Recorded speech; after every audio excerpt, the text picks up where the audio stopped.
All All right. good things must come to an end. I'm kind of ready for the end, if I'm being honest.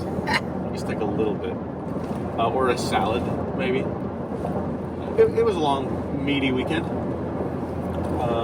It was a meat fest. It was a meat fest. Sausage That's what it fest. is. It's an everything fest, really. Yeah. There's a lot of sausage in there. Yeah. So we are on day 4.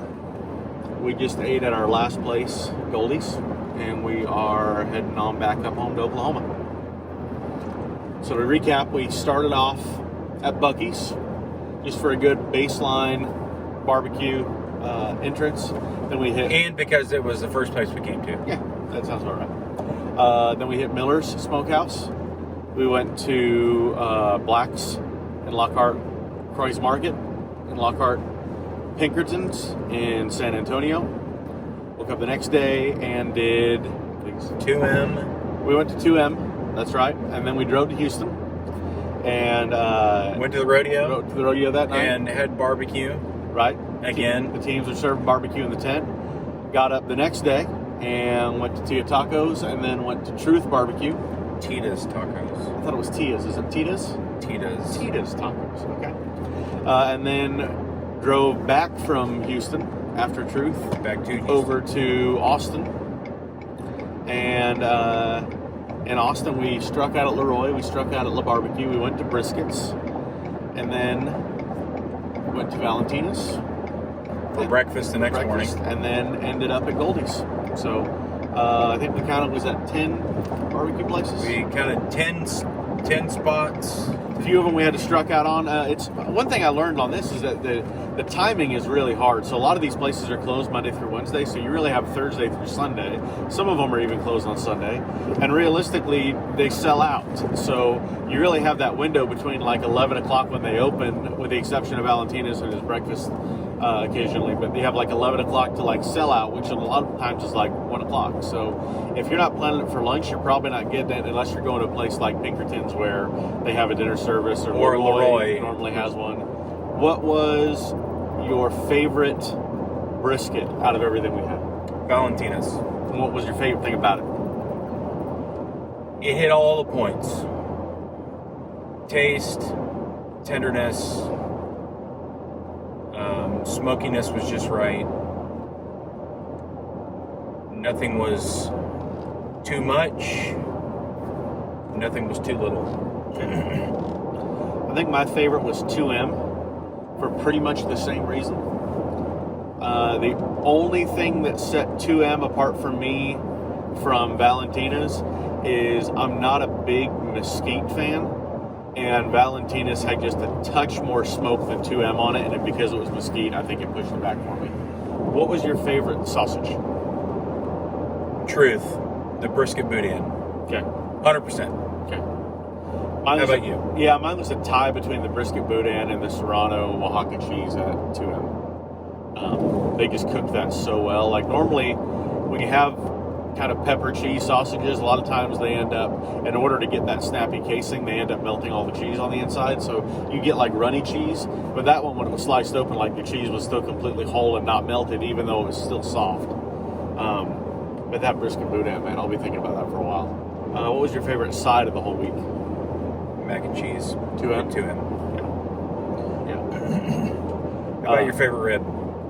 I think it was 2M. It was 2M. Was it 2M? Okay. No doubt. Yeah. What was your biggest shocker for the trip? How absolutely crazy tender the briskets were at both Kreutz's and Black's. Right. And how absolutely bland their meat was. It's funny how you can hit a bunch of points really, really well and then swing to the other side. They killed it on tenderness. Right. I think when we were hanging out with Jess last night, you guys probably saw a couple pictures we posted. She made a really good point, which was old school barbecue, like Croix and Blacks are still using old school techniques, and new school is demanding more flavor and kind of taking it to the next level to try to compete. And some of these guys are just doing the same thing they've always done. And, you know, back when they first started in that business, salt and pepper was the thing. And that's, so they just are, you know, kind of stuck in those ways. And it didn't make it a bad brisket. I think if you went there just to go there and get brisket, I think you walk away probably pretty happy, at least with the product we were served. But when you start comparing it to these new places that are using really high prime briskets and lots of seasonings and different techniques to achieve, all these different things, they don't hold a candle anymore. So, Give me your top down. 2M, Valentina's, Truth, Pinkertons, Goldies, Blacks, Croyd's, Millers. Did I hit all the spots?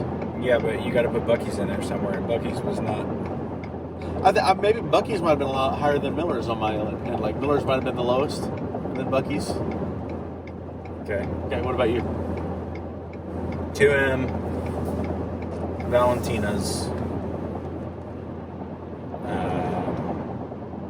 Truth, Pinkertons, Goldies, Croyd's, and then 50 deer right there. Croyd's, and then Blacks, and then Buc-ee's, and then Miller's. So I think the only difference you and I have is we switched Croyd's and Blacks. I am kind of shocked because you and I both have really different flavor palettes. Like you like a lot of sweeter stuff. I like a lot more savory, peppery stuff. So the fact that we're that close on that line makes me feel like there's some consistency there. Yep. Maybe that place, maybe 2M, who was the top of our list, might have a day tomorrow where they would have been 4th or 5th, and we just showed up on the right day that made them top of our list. And Goldie's, who's a little bit further down but well reviewed, might have a day tomorrow that would make them the top of anyone's list. So it changes from day to day. We lucked out on some really awesome places, but none of them were bad. Would you do it again? I mean, not like tomorrow. Same trip? Similar trip. Yeah. Like maybe change up. Because there's places like we wanted to hit Burnt Bean. We didn't get to do it. Tejas, Leroy, and Lewis, La Barbecue, Zavala's, Hurtado. There's a bunch of places. Even Franklin's. There's a bunch of places I would have loved to hit that. Anytime I do it again, 2M and Valentina's Will always be in it. will always be on the list. Yep. All right, last bit of advice that you could offer for someone who wants to do a similar trip. Take a cooler with a bunch of greens in it. We really didn't save hardly any leftovers from any of the places because we were going to another place later. I think that was probably smart. Don't over order anywhere. Right. If you plan on going to 10 spots in 3 days, Nick and I only got a 1/4 pound of brisket, Which is like one slice of fatty brisket. 1 rib each, and then A sausage one link. sausage, which is a 1/4 pound. Right. So we had a 1/2 pound to a 3/4 pound of meat to eat at every stop, and we still couldn't eat it all I was going to say, I don't think because there was we got one a stop. side. Yeah, you got a side or two. At every meal. There was not one stop where we didn't throw away food. If you're going to do this, it's not a breakfast, lunch, dinner thing. Like you're hitting 3 or 4 places in between times. So just pace yourself. Don't worry about saving leftovers. Don't feel bad about throwing some stuff away. Don't over order. Definitely pick up like a sticker or a hat or something at some of these places that you really enjoy. 1, to remember it, and 2, to support them. Tip really well. They see a lot of people come through these places. They were all super friendly. I mean, we talked to a bunch of the pitmasters, and more than willing to share like kind of how they did the recipe or their technique. Yeah, one of the things that stands out to me was Goldie's was #1 on the Texas Monthly this year. Right.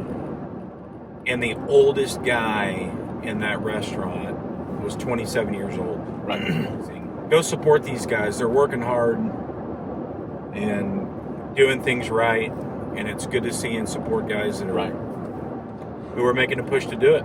We were really shocked by a couple of these places like 2M, like Goldie's, that were in places like you would never expect this amazing, well-reviewed restaurant to be in them. Just, kind of neighborhoods that weren't the greatest neighborhoods.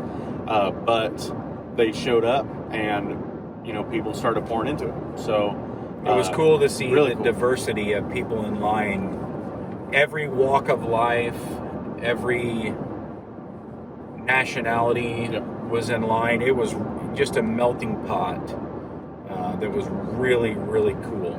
Yeah, for sure. If you got the time and the resources and everything else to break on down there for a few days and experience Texas barbecue, I encourage you to do it. We had a heck of a lot of fun. Yeah, it was fun. I'd definitely do it again. All right, guys. Hey, thanks for going on the journey with us. It was a lot of fun.